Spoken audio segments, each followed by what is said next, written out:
Hello दोस्तों, मैं हूं आपकी एनिमे सेनपाई और आज एक नए मानहुआ के साथ आप सबका स्वागत है। उम्मीद है कि जैसे अब तक आपने पिछली वीडियोस को सपोर्ट किया, आगे भी करेंगे, तो अभी सब्सक्राइब बटन दबाकर बेल आइकन ज़रूर ऑन कर लें, क्योंकि आपका एक सब्सक्राइब मुझे काफ़ी मोटिवेट करता। तो प्लीज़ सब्सक्राइब करें और ईविल ड्रैगन क्वीन मैरीज हर एनिमी स्लेयर का आगे के चैप्टर्स भी जल्द से जल्द आप तक पहुँच जाएंगे, तो ऐसे ही मेरे साथ बने रहिए। तो चलो शुरू करते हैं। कहानी की शुरुआत होती है और हमें दिखाया जाता है कि आज का मौसम काफ़ी सनी था और ड्यूक कैम्पबेल के महल पर सूरज की रोशनी चमक रही थी। साफ आसमान और पहाड़ों के बीच वो महल बहुत ही मैग्निफिसेंट और आलीशान लग रहा था। महल के एक बहुत ही लग्जूरियस रूम में एक सुनहरे बालों वाला नौजवान अभी अभी सोकर उठा और बिस्तर पर बैठ गया। उसने अपनी धुंधली आंखों और बिखरे हुए बालों के साथ उलझन में इधर उधर देखा। अगर मुझे सही से याद है तो क्या मेरी मौत एक कार एक्सीडेंट में नहीं हुई थी?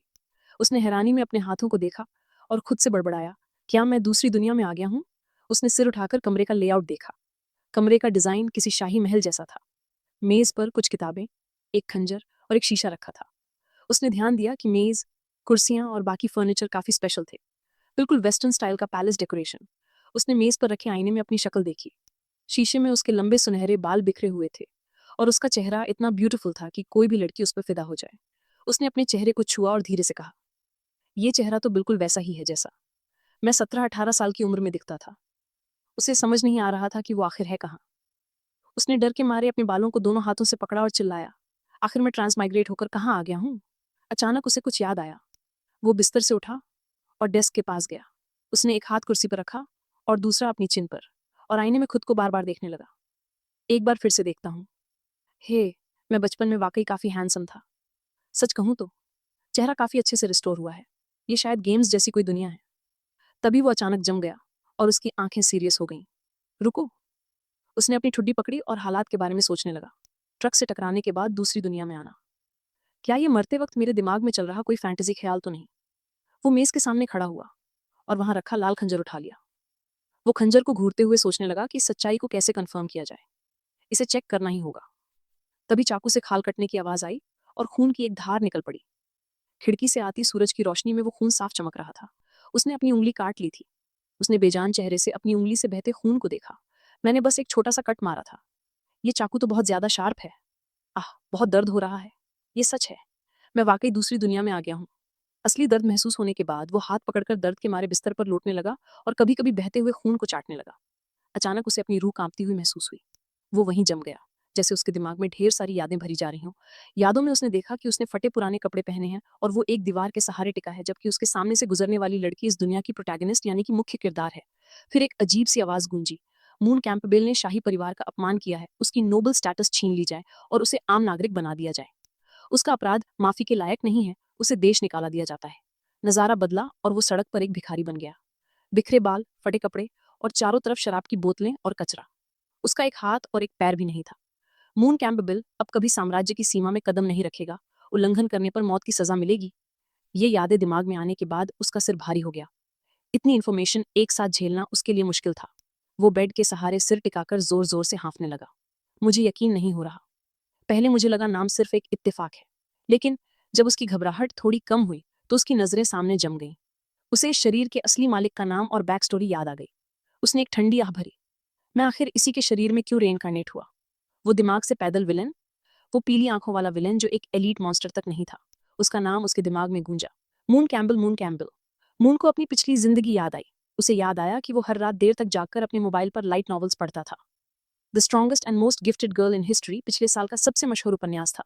इसकी कहानी एक गरीब खानदान की नाजायज बेटी के बारे में थी, जो धीरे धीरे ताकतवर बनती है और दुनिया को बचाने वाली हीरो बन जाती है। और अभी जो शख्स कुर्सी पर बैठा था, वो इस उपन्यास का विलेन था, मून कैम्पबेल। किताब के शुरुआती हिस्से में वो एक बेवकूफ़ विलेन था जो अपने परिवार की ताकत के दम पर प्रोटैगनिस्ट को परेशान करता था, उसे मारने के लिए लोग भेजता था और अनजाने में हीरो की टीम को अपग्रेड होने में मदद करता था। आखिर में उसका सारा प्लान चौपट हो जाता है और उसका पूरा परिवार बर्बाद हो जाता है। मून को याद आया कि 20 चैप्टर्स के बाद इस विलेन का कहानी में कोई नामो निशान नहीं था। मून ने अपनी की हुई सारी बुराइयों और अपने दुखद अंत के बारे में सोचा और कांप गया। उसने अपना सिर अपने घुटनों में छिपा लिया। ऐसा आदमी, जिसे एक अच्छा यंग मास्टर होना चाहिए था, वो हीरो के रास्ते का कांटा क्यों बना? और वो मैं हूँ। उसे बहुत लाचारी महसूस हुई। मैंने सोचा था कि एक बार फिर जन्म लूंगा तो प्रोटैगनिस्ट बनूंगा और मजे करूंगा, लेकिन मैं तो इस बेवकूफ के शरीर में आ गया जो सिर्फ दूसरों के लिए सीढ़ी बनने के लिए पैदा हुआ है। अब क्या करूं? सब खत्म हो गया। तभी दरवाजे पर दस्तक हुई। मून ने तुरंत अपने आंसू पोंछे ताकि कोई उसे इस हालत में न देख ले। उसने खुद को संभाला और कहा, कम इन। एक बहुत ही खूबसूरत मेड कमरे में आई। उसका नाम एन था। उसने मून के सामने झुककर ग्रीट किया, यंग मास्टर। मून को तुरंत उसका नाम याद नहीं आया। वो हकलाते हुए बोला, ओह, तुम तुम एन हो। क्या बात है? एन ने अपने हाथ में एक छोटा बॉक्स दिखाया। कल के बैंक्वेट के लिए आपकी फॉर्मल अटायर आ गई है। मैडम ने कहा है कि आप इसे पहनकर देख लें। मून बेड पर बैठा अपना सिर खुजलाने लगा। वो नहीं चाहता था कि किसी को शक हो कि वो बदल गया है। ठीक है, मुझे पता है, उसे वहां रख दो। तभी एन की भौहें थोड़ी सी कुड़ी। उसे मून में कुछ अजीब लगा। वो थोड़ा नीचे झुकी और मून की उंगलियों पर खून के धब्बे देखे। उसने धीरे से पूछा, यंग मास्टर, क्या आपको चोट लगी है? मून ने अपना हाथ देखा। खून अभी भी निकल रहा था। वो हल्का सा मुस्कुराया, हाँ, बस अभी गलती से खाल छिल गई। कोई बात नहीं। क्या तुम्हारे पास खून रोकने की कोई दवा या बैंड एड है? Band aid? एन को समझ नहीं आया कि मून किस बारे में बात कर रहा है। इस दुनिया में ऐसी कोई चीज नहीं थी। एन मून के सामने घुटनों के बल बैठ गई और उसका जख्मी हाथ पकड़ लिया। एन नहीं जानती कि यंग मास्टर क्या कह रहे हैं, लेकिन अगर सिर्फ खून रोकना है तो मैं कर सकती हूँ। मून को लगा कि वो शायद कोई हीलिंग मैजिक यूज करेगी। ओह एन, क्या तुम्हें इलाज करना आता है? लेकिन अगले ही पल एन ने मून का हाथ दोनों हाथों से पकड़ा और उसकी जख्मी उंगली को अपनी जीभ से चाटने लगी। उसके चेहरे पर कोई भाव नहीं था, जैसे ये उसके लिए सामान्य बात हो। लेकिन मून के लिए ये सब नया था। उसे एन की जीभ का स्पर्श महसूस हुआ और उसका चेहरा सेब की तरह लाल हो गया। कुछ देर बाद खून रुक गया। एन ने अपना मुंह हटाया। मून की उंगली पर उसकी लार लगी हुई थी। खून रुक गया है। यंग मास्टर के खून की हर बूंद बहुत कीमती है। प्लीज खुद को चोट न पहुंचाया करें। एन ने अपना मुंह पोंछा और मुस्कुराई। उसके गाल भी हल्के गुलाबी हो गए थे। मून अभी भी सदमे में था। वो हकलाते हुए बोला, ठीक, ठीक है, मैं याद रखूंगा। एन उठी और कमरे से बाहर जाने लगी। अगर यंग मास्टर को और कुछ नहीं चाहिए तो मैं काम पर जाती हूँ। मून ने बस सिर हिलाया, थैंक यू। तुम्हें परेशान करने के लिए सॉरी। जैसे ही एन बाहर गई, मून अपनी भावनाओं पर काबू नहीं रख सका। उसने अपना चेहरा दोनों हाथों से छिपा लिया। ओ भाई, ये तो बहुत ज्यादा क्यूट है। वो बिस्तर पर खुशी से लौटने लगा। काले बालों वाली इतनी जेंटल मेड सिस्टर, वो कितनी प्यारी है। बाहर जाते हुए एन सोच रही थी कि मून आज कुछ अलग लग रहा है। क्या उसने अभी मुझे थैंक यू कहा? उसे मून पर थोड़ा शक होने लगा। अंदर मून थक कर बेड पर लेट गया और छत को घूरने लगा। वो सोच रहा था कि मून कैंपबेल के पास सब कुछ था। इतनी बड़ी फैमिली, पैसा, लुक्स और ऐसी मेड। फिर उसने हीरो से पंगा क्यों लिया? अगर मुझे सही याद है तो ड्यूक के महल पर हमला इसलिए हुआ था क्योंकि इसने अपनी कमिंग ऑफ एज सेरेमोनी जवान होने की रस्म में राजकुमारी को नशीली दवा दी थी।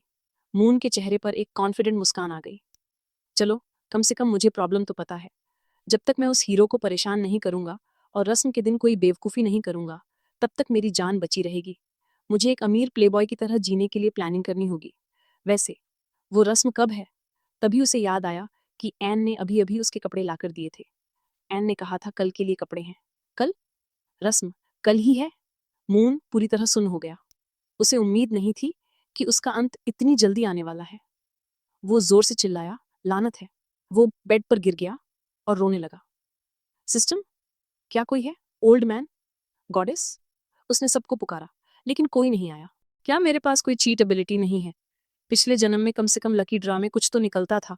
उसने हार मानकर आह भरी। कल ही रस्म है, अब बहुत देर हो चुकी है। पता नहीं कल हीरो से माफी मांगने से काम बनेगा या नहीं। कहीं वो ये तो नहीं कहेगी कि सबके सामने उसके पैर चाटो तब माफ करेगी। मून की कल्पना में उसे एक लंबी टांग ने नीचे दबा रखा था। मून, तुम कर सकते हो। एक असली मर्द वही है जो मुश्किलों का सामना करे।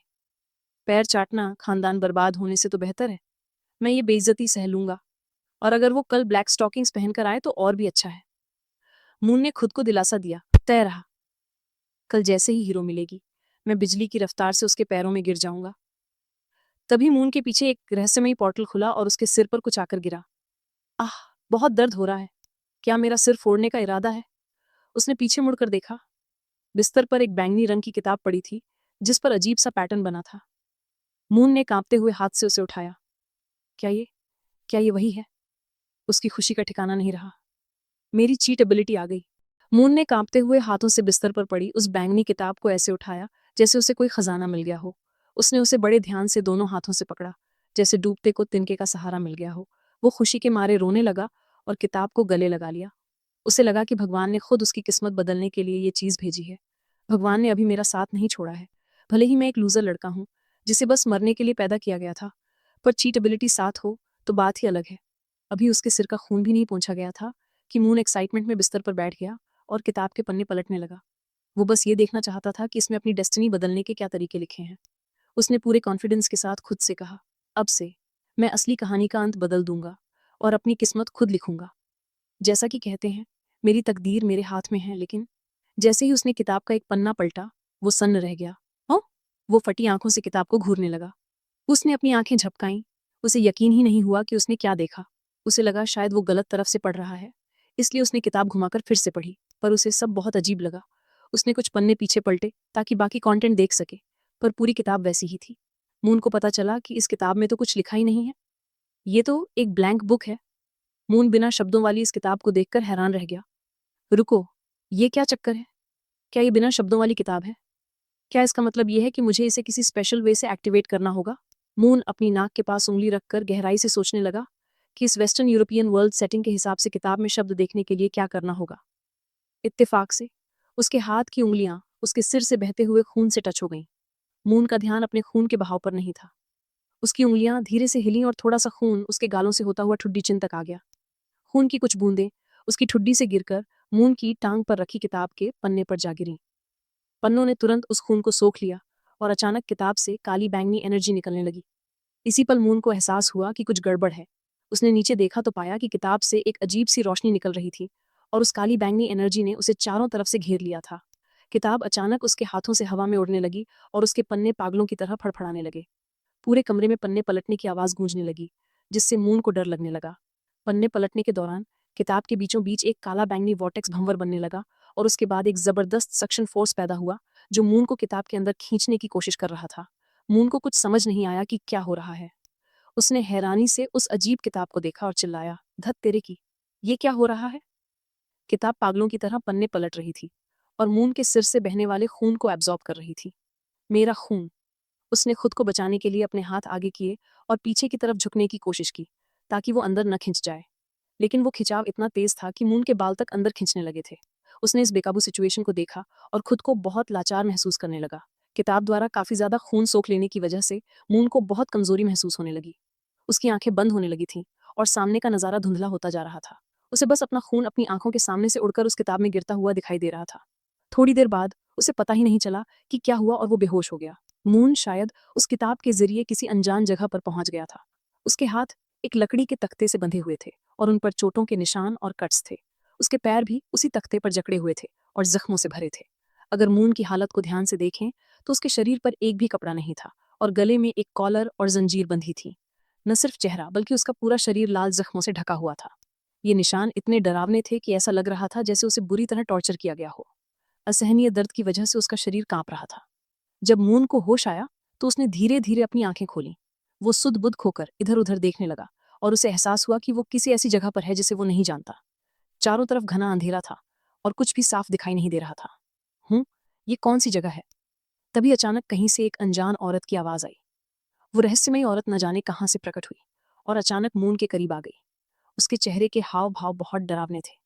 उसने अपनी लाल आंखें पूरी तरह खोल रखी थीं, जैसे वो मून की हर चीज अपनी आंखों में कैद करना चाहती हो। तुम आखिर जाग ही गए। मैं कब से तुम्हारा इंतजार कर रही थी। मून उसके अचानक आने से चौंक गया। उसने हैरानी से उस औरत को देखा जिसका चेहरा साफ नजर नहीं आ रहा था। तुम कौन हो? तभी मून को एहसास हुआ कि उसका पूरा शरीर जंजीरों से जकड़ा हुआ है और वो हिल भी नहीं सकता। उसने जंजीरों से छूटने की कोशिश की, पर जैसे ही वो हिलता उसके शरीर के जख्म खिंच जाते। वो दर्द के मारे कांपने लगा। आह, बहुत दर्द हो रहा है। वो अजीब औरत उसके पास ही खड़ी रही। उसे आजाद करने का उसका कोई इरादा नहीं था। उसने बड़े रिलैक्स्ड अंदाज में कहा, दर्द तो लाजमी है, ये सब तुम्हें याद दिलाने के लिए है। उसने अपनी उंगली मून के पेट और छाती पर धीरे से फेरी। इससे मून को बहुत अजीब और असहज महसूस हुआ। जब उसकी उंगलियां जख्मों को छूती तो वो दर्द से कराह उठता। तुम्हें अंदाजा नहीं है कि इस वक्त मेरा दिल कितना टूटा हुआ है। तुम्हें ऐसा नहीं होना चाहिए था। तुम कितने दुष्ट, क्रूर और स्वार्थी हो। मून उसे जवाब देना चाहता था, पर जख्मों के दर्द की वजह से हार मान ली। वो बस अपनी आंखें बंद करके और दांत पीसकर दर्द सहने की कोशिश करने लगा। हूं तुम्हें दूसरों के प्रति सहनशील होने के बजाय उन्हें दर्द देना चाहिए, ताकि सब तुमसे नफरत करें। तभी तुम सिर्फ मेरे हो सकोगे, सिर्फ मेरे। लेकिन तुम बदल गए हो, तुमने अपना दिल बदल लिया है और ये मुझे कतई मंजूर नहीं। उसने अपना हाथ अपने गाल पर रखा। उसकी लाल आंखों से एक खौफनाक रोशनी निकल रही थी। वो मून को ऐसे घूर रही थी जैसे कोई शिकारी अपने शिकार को देखता है। अपनी आवाज बदलकर उसने बहुत ही पॉजेसिव बातें कहीं, पर चिंता मत करो, चाहे कितना भी वक्त लगे, मैं अपने प्यार से तुम्हें बार बार पूरी तरह प्यूरिफाई कर दूंगी। उसने हाथ में कई चांदी के चाकू पकड़ लिए और उसकी आंखें चमकने लगीं। हम हमेशा साथ रहेंगे, मौत भी हमें अलग नहीं कर पाएगी। उसने अपने हाथ के सारे चांदी के चाकू उस लकड़ी के बोर्ड की तरफ दे मारे जहां मून बंधा था। मून उसकी इस हरकत से बुरी तरह डर गया। उसने फटी आंखों से उन चाकुओं को अपनी तरफ आते देखा और जोर से चिल्लाया, नहीं, नहीं, नहीं। अचानक मून की आंख खुली और वो छटपटाते हुए बिस्तर पर उठ बैठा। उसने अपने आसपास देखा और पाया कि वो अभी भी अपने ही कमरे में है। वो जोर जोर से हाँफ रहा था और उसका पूरा चेहरा पसीने से तरबतर था। मून अभी भी थोड़ा डेज्ड महसूस कर रहा था और उस खौफनाक हालात के असर से बाहर नहीं निकल पाया था। वो वो कौन थी? धीरे धीरे मून शांत हुआ। उसने अपना सिर पकड़ लिया। उसे यकीन ही नहीं हो रहा था कि जो कुछ उसने अभी महसूस किया वो सिर्फ एक ड्रीम था, एक सपना। उसने सिर झुकाकर अपने हाथों को देखा तो पाया कि वो अभी भी अपने आप कांप रहे थे और उसे अपने शरीर में हल्का हल्का दर्द महसूस हो रहा था।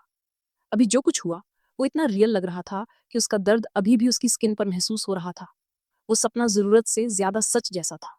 उसने अपने पास पड़ी उस बैंगनी किताब को उठाया और बड़े ध्यान से देखते हुए पुरानी बात याद करने लगा।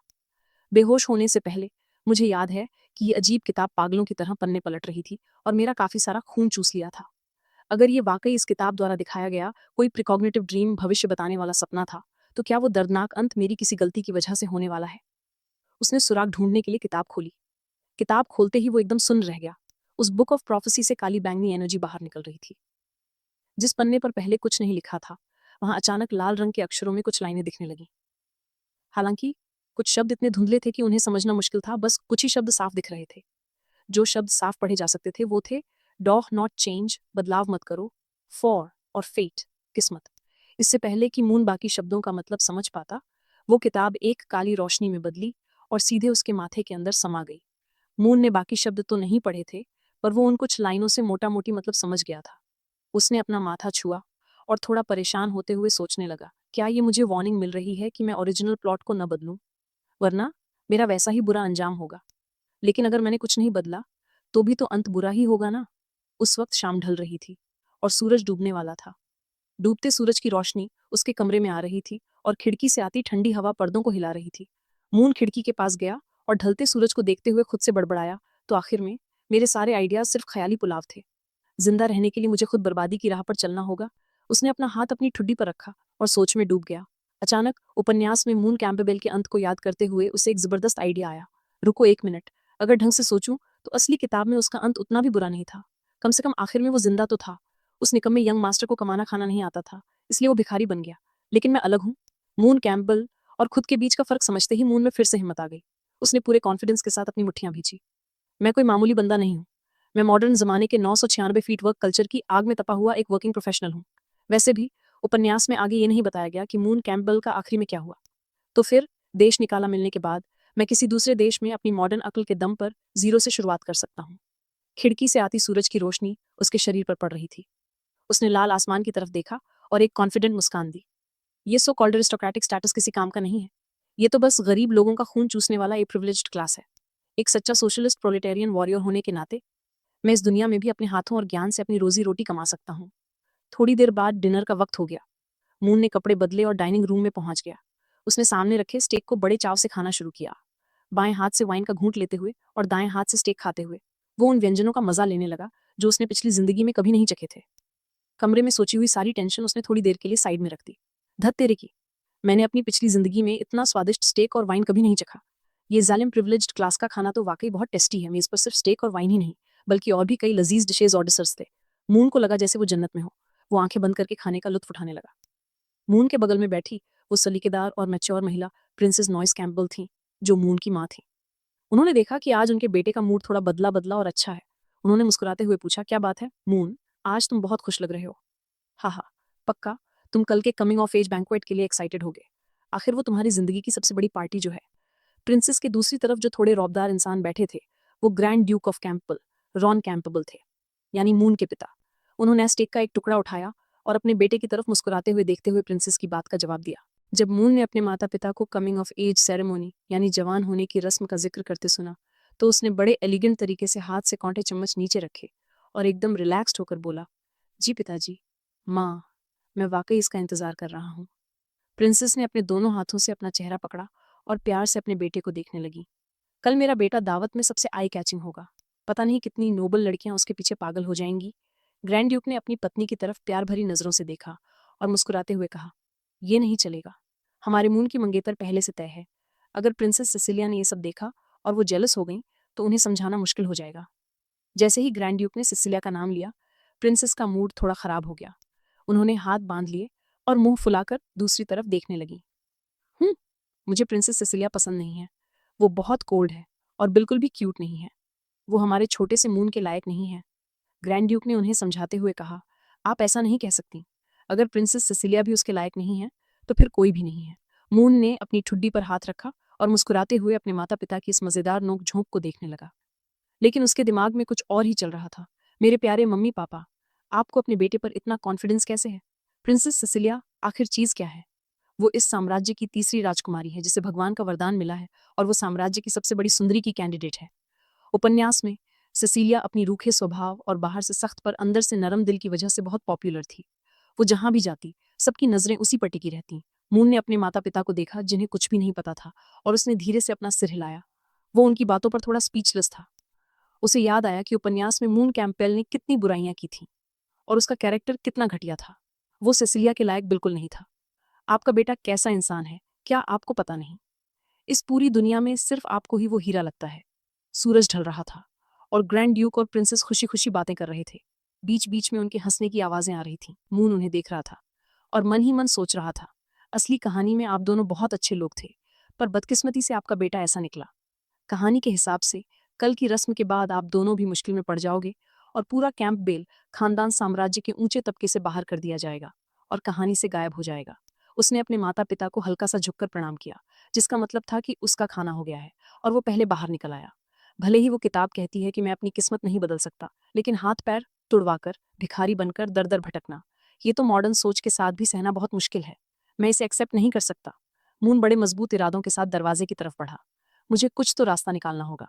मैं अपनी किस्मत नहीं बदल सकता, पर इसका मतलब ये नहीं कि मैं किसी और की किस्मत नहीं बदल सकता। उसने अपनी टाई कसी और गंभीरता से सामने की तरफ देखा, जैसे उसने कोई बड़ा फैसला ले लिया हो। अगर ढंग से सोचा जाए तो राजकुमारी के साथ जो बदतमीजी हुई थी वो मेरे देश निकाले की असली वजह नहीं थी। असली वजह ये थी कि मुझ पर राजद्रोह का इल्जाम लगा और मेरे पिता, जिनके पास सैन्य शक्ति थी, उन्हें सत्ता की लड़ाई में फंसाकर साम्राज्य के ऊपरी तबके ने खत्म कर दिया। यही बात है। तो अगर मैं कहानी का नतीजा नहीं बदल सकता तो कम से कम मुझे कैंपबेल परिवार को इस सब से बाहर निकालना होगा, ताकि देश निकाले के बाद भी मेरे पास कोई सहारा रहे। इसके अलावा मुझे किसी ऐसे को ढूंढना होगा जिस पर मैं ये सारा इल्जाम मढ़ सकूं। और इल्जाम डालने के लिए इस वेस्टर्न फैंटेसी दुनिया में इससे बेहतर जगह और कोई नहीं हो सकती। नारंगी रंग की सनसेट की रोशनी पूरे कासल के हर कोने पर फैल रही थी। हल्की सी हवा चली और पेड़ों की पत्तियां सरसराने लगीं। डिनर के बाद मून ग्रैंड ड्यूक की मैंशन के कॉरिडोर से होते हुए अपने कमरे की तरफ लौट रहा था। चलते चलते वो यही सोच रहा था कि आने वाले बैड एंडिंग ट्रिगर को कैसे बदला जाए। अब कमिंग ऑफ एज सेरेमोनी में सिर्फ एक दिन बाकी था। नई अरेंजमेंट्स करना लगभग इम्पॉसिबल था। अब जो होगा स्टेप बाय स्टेप ही करना पड़ेगा। सिचुएशन के हिसाब से इम्प्रोवाइज करना होगा, उसने मन ही मन सोचा। सबसे पहली प्रॉब्लम थी रॉयल फैमिली को ऑफेंड करने वाला एस्टैब्लिश्ड एंडिंग, और खासकर pure white girl, future imperial queen Cecilia. उस one in a millennium magical genius को नॉर्मल ड्रग से हराना तो नामुमकिन है, मून ने सोचा। ऊपर से उसकी मेमोरीज में भी किसी ऐसे ड्रग का जिक्र नहीं था, यानी मैंशन में फिलहाल ऐसा कुछ मौजूद नहीं था। शायद कहीं और मिल सकता है। वो आंखें बंद करके दाएं हाथ से ठुड्डी पकड़े सोच में डूब गया। तभी उसे एक जगह याद आई। हाँ, ब्लैक मार्केट, जहाँ प्रोहिबिटेड आइटम्स और स्लेव्स तक बेचे जाते हैं। उसी वक्त मोड़ के पास से एक मेड आती दिखी। उसके हाथ में टीपॉट टीकप थे जिनमें काली चाय भरी थी। उसका चेहरा लाल था और वो काफी थकी सी लग रही थी। मून अपने ख्यालों में इतना डूबा था कि उसने सामने आते किसी को देखा ही नहीं और मेड भी ध्यान नहीं दे पाई। अगले ही पल धप, दोनों टकरा गए। आह, दर्द की आवाज दोनों के मुंह से एक साथ निकली। टक्कर लगते ही मेड जमीन पर गिर गई। टीपॉट और टीकप हाथ से छूट गए और सारी चाय फर्श पर फैल गई। कुछ चाय उसके लंबे सॉक्स पर भी गिर गई। सिर पहले से ही घूम रहा था, अब और चक्कर आने लगे। वो सिर पकड़कर बोली, आह, बहुत दर्द हो रहा है। मास्टर और मैडम की ब्लैक टी। सॉरी। मून खड़ा हो चुका था। मुझे माफ करना, मैं कुछ सोच रहा था और रास्ता नहीं देखा। आई ओके? उसने देखा कि मेड अब भी जमीन पर बैठी है, तो उसने हाथ आगे बढ़ाया ताकि उसे उठा सके। मेड ने ऊपर देखा। जैसे ही उसने सामने वाले को ठीक से पहचाना, उसका चेहरा डर से सफेद पड़ गया। वो पीछे हटते हुए हकलाने लगी, आप यंग मास्टर मून हैं। उसे समझ आ गया कि सामने ड्यूक कैम्बल का नोटोरियस बेटा खड़ा है। घबराहट और बढ़ गई। ऊपर से उसने देखा कि चाय मून के कॉलर पर भी छींट गई थी। मून ने भौं उठाई, लेकिन ज्यादा परेशान नहीं दिखा। मेड जल्दी से रुमाल निकालकर उसका कॉलर साफ करने लगी। Young master, I am really sorry, मैं अभी साफ कर देती हूँ। मून ने नीचे देखा, तब उसे भी महसूस हुआ कि कॉलर थोड़ा गंदा हो गया है। उसने हाथ ऊपर उठा लिए ताकि मेड आराम से साफ कर सके। लेकिन घबराहट में मेड जितना पहुंच रही थी, दाग उतना ही फैल रहा था। सफेद कॉलर और ज्यादा खराब होता जा रहा था। ये देखकर मेड पूरी तरह पैनिक कर गई। उसकी आंखों में आंसू आ गए और वो कांपती आवाज में बोली, सब सब बर्बाद हो गया। वो घबराकर मून की तरफ पीट करके खड़ी हो गई, दोनों हाथों से अपना सिर पकड़ लिया और वहीं क्राउच होकर बैठ गई। उसे लग रहा था जैसे उसने कोई बहुत बड़ा गुनाह कर दिया हो। यंग मास्टर, मुझे माफ कर दीजिए, मैंने सच में जानबूझकर नहीं किया। प्लीज मुझे मत मारिए, मुझे नंगा मत कीजिए और सड़क पर मत फेंकिए। मैं अगली बार बिल्कुल ऐसा नहीं करूंगी। यंग मास्टर, मेरी जान बख्श दीजिए।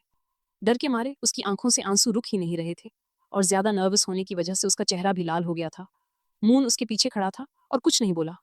मेड की बातों से मून ने अंदाजा लगा लिया कि ओरिजिनल मून कैम्बल का घर के सर्वेंट्स के साथ कैसा बिहेवियर रहा होगा। वो कांपती हुई मेड को देखकर थोड़ी देर चुप रहा, समझ ही नहीं पा रहा था क्या कहे। सिर्फ एक कप चाय गिरने पर यह हाल। ओरिजिनल मून कैम्बल की रेप्यूटेशन लोगों की नजर में कितनी खराब रही होगी, उसने मन में सोचा। मून थोड़ा झुका और मेड की बाह थामकर उसे सहारा देने लगा ताकि उसे उठा सके। उसने नरम आवाज में कहा, ठीक है, बस एक छोटी सी बात है, मैं तुम्हें पनिश नहीं करूंगा। उठो। मेड ने हल्का सा सिर घुमाया। उसने देखा कि मून न सिर्फ उसे डांट नहीं रहा, बल्कि खुद उसे उठाने की कोशिश कर रहा है। वो आंसू भरी आंखों से उसे देखने लगी, पूरी तरह कंफ्यूज्ड। उसी पल मून को लगा कि मेड का बॉडी टेम्परेचर नॉर्मल से ज्यादा है। उसने कंसर्न भरे लहजे में पूछा, वैसे तुम ठीक तो हो? तुम्हारा शरीर काफी गर्म लग रहा है। तभी मून ने हल्का सा खींचकर उसे अपने पास कर लिया। उसने मेड के सिर के पीछे हाथ रखा और अपना सीना उसके फॉरहेड से लगाकर टेम्परेचर चेक किया। सच में? तुम्हें तो फीवर है। तुम्हारा माथा इतना गर्म है कि अंडा पक जाए। ऐसे में काम क्यों कर रही हो? जाकर रेस्ट करो, यंग मास्टर। मेड ने घबराकर ऊपर देखा। उसे समझ नहीं आ रहा था कि मून ऐसा क्यों कर रहा है। उसका चेहरा और ज्यादा लाल हो गया। ये बुखार की वजह से था या मून के बिहेवियर की वजह से, वो खुद भी नहीं जानती थी।